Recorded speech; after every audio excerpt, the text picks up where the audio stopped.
Hello എല്ലാവർക്കും സുഖമല്ലേ? അപ്പോൾ ഇന്ന് 12ാമത്തെ നോമ്പാണ്. അതിൻ്റെ കുറച്ച് വിശേഷങ്ങളൊക്കെയാണ് കേട്ടോ. അപ്പോൾ ഇന്ന് നോമ്പ് ഇറക്കാൻ വേണ്ടി പിസയും ചിക്കൻ പൊട്ടിത്തെറിച്ചതും ഉണ്ടാക്കാമെന്ന് വിചാരിച്ചിട്ടുണ്ടായിരുന്നു. അപ്പോൾ പിസൻ്റെ ഡോ ഒക്കെ നേരത്തെ തന്നെ റെഡിയാക്കി വെച്ചിട്ടുണ്ട്. അപ്പോൾ ചിക്കൻ പൊട്ടിത്തെറിച്ചയിലേക്കുള്ള സമൂസ ഷീറ്റൊന്ന് കട്ട് ചെയ്ത് വെക്കുന്നുണ്ട്. പിന്നെ അതിൻ്റെ ചിക്കനിലേക്ക് മൈദയും മുട്ടയും കൂടെ ഒന്ന് മിക്സ് ആക്കി എടുക്കുന്നുണ്ട്. പിന്നെ ഇതാ ഫ്രൈ ചെയ്യുന്നുണ്ട് കേട്ടോ. അപ്പോൾ ബാങ്ക് കൊടുക്കാൻ നേരമായപ്പോൾ ടേബിളൊക്കെ ഒന്ന് സെറ്റ് ചെയ്ത് വെച്ചിട്ടുണ്ട്.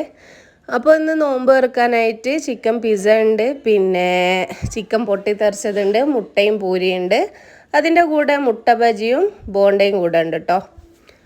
അപ്പോൾ അതാ ബാങ്കൊക്കെ വിളിച്ചതിന് ശേഷം നോമ്പൊക്കെ തുറക്കുകയാണ്. പിന്നെ കുറച്ച് ഫ്രൂട്ട്സ് കൂടെ കട്ട് ചെയ്ത് വെച്ചിട്ടുണ്ട്. കുടിക്കാനായിട്ട് ഇന്ന് പിസ്ത മിൽക്കാണ് ഉണ്ടാക്കിയിട്ടുള്ളത്. അങ്ങനെ നോമ്പൊക്കെ തുറന്നതിന് ശേഷം ഇതാ ഈ ചോക്ലേറ്റ് ഒന്ന് കഴിക്കുന്നുണ്ട് കേട്ടോ. പിന്നെ തറാവിയൊക്കെ കഴിഞ്ഞതിന് ശേഷം രാത്രിയത്തെ ഫുഡ് കഴിക്കുകയാണ്. ഇന്ന് തേങ്ങാച്ചോറും മീൻ മുളകിട്ടതും പപ്പടവും മീൻ പൊരിച്ചതും കേട്ടോ. എല്ലാവർക്കും വീഡിയോ ഇഷ്ടമായി വിചാരിക്കുന്നു. ബൈ.